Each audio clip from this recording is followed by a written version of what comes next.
Top quality और consistent performance के लिए सिर्फ सिल्वर पंप नाम याद रखना। और नीदरलैंड के हेग में नेटो देशों की बड़ी बैठक को लेकर खबर, जहां ट्रंप समेत 32 देशों के नेता पहुंचे हैं और सदस्य देशों के रक्षा बजट को बढ़ाने पर हो रही है चर्चा।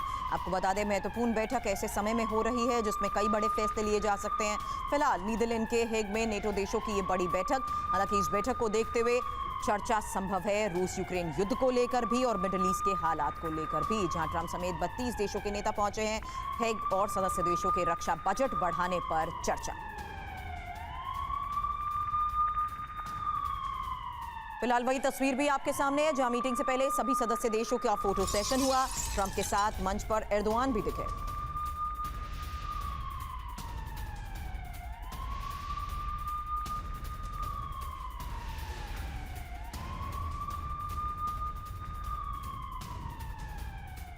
हालांकि हेग में नेटो समिट एजेंडे में क्या, ये एक बड़ा सवाल, क्योंकि यूक्रेन के समर्थन के साथ साथ नेटो में यूक्रेन की एंट्री और ईरान इजरायल जंग, रक्षा खर्च बढ़ाने पर भी फोकस, यहां तक कि हथियारों का उत्पादन और आंतरिक एकता के साथ साथ साइबर खतरे को देखते हुए भी चर्चा संभव। रक्षा उद्योग में निवेश भी एक महत्वपूर्ण मुद्दा। अब नेटो समिट में जेलेंस्की भी शामिल, ये इस वक्त की एक और बड़ी खबर है, जहां हेग में जेलेंस्की ने बड़ा बयान भी दिया। कहा, नेटो पर हमले की तैयारी में है पुतिन और यूक्रेन को नेटो में शामिल करने की पैरवी भी की।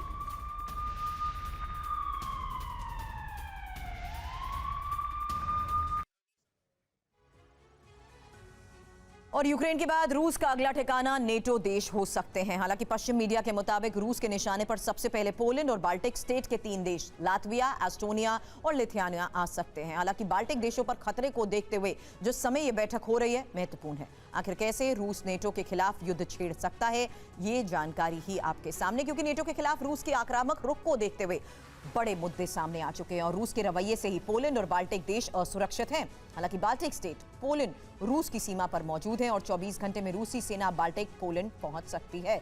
समय रहते एक्टिव होना चाहते हैं पोलैंड और बाल्टिक देश।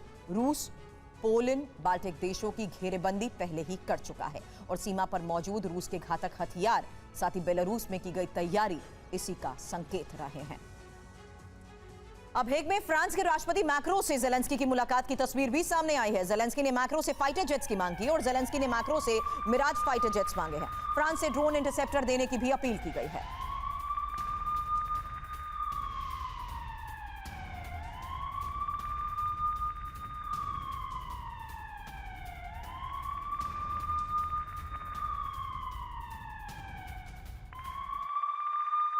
और नेटो पर डोनाल्ड ट्रंप का बयान, जहां नेटो को रक्षा गारंटी के लिए अमेरिका प्रतिबद्ध नहीं, मैं कई देशों का दोस्त बन गया हूं, ये ट्रंप ने कहा। मैं दूसरे देशों की रक्षा के लिए भी प्रतिबद्ध हूं।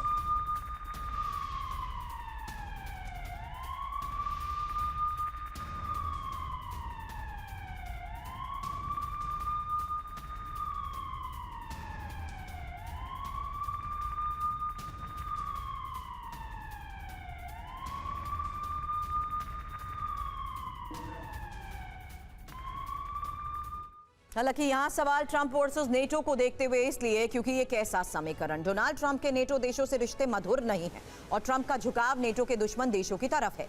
ट्रंप बार बार नेटो के बजट पर भी सवाल उठाते आए हैं और नेटो पर सबसे ज्यादा खर्च अमेरिका करता है। नेटो का सालाना बजट $3.6 बिलियन का है और अमेरिका का योगदान करीब 15.8% का है। अब रूस के रोस्टोव में यूक्रेन के हमले को लेकर एक बड़ी खबर आ रही है, जहां ड्रोन हमले को रूस ने नाकाम कर दिया है। एयर डिफेंस सिस्टम ने ड्रोन को तबाह किया।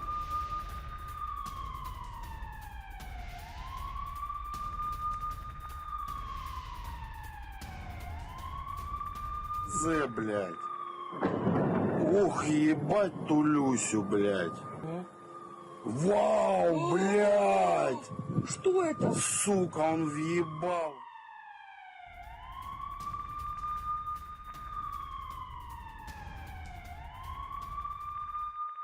और वॉरजोन में ही रूस यूक्रेन के बीच भीषण टक्कर को लेकर एक और बड़ी खबर, जहां यूक्रेनी F-16 ने रूसी ड्रोन को मार गिराया। हमले में रूसी शाहिद ड्रोन तबाह हुआ। Еще один где-то летит.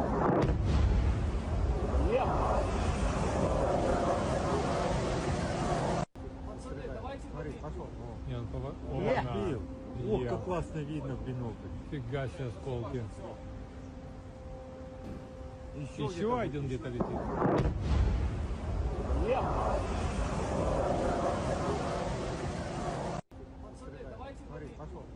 Бил. Ох, как классно видно в бинокль. Фига себе осколки. Еще Еще один где-то летит.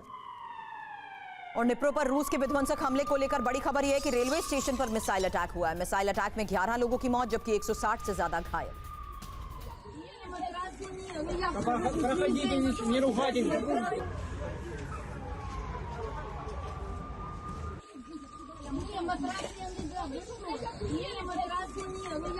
Проходите, не ругайтесь.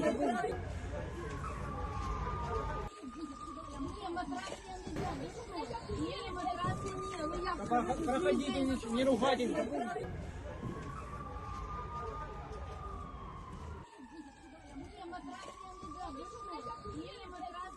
रेलवे स्टेशन पर मिसाइल अटैक की तस्वीर आपने देखी, लेकिन अब निप्रो पर रूस का ये सबसे बड़ा हमला जहां रेलवे स्टेशन कैसे दहल गया। ओडेसा और ज़ेपोरिज़िया ट्रेन रूट पर अटैक को लेकर ये खबर आई है।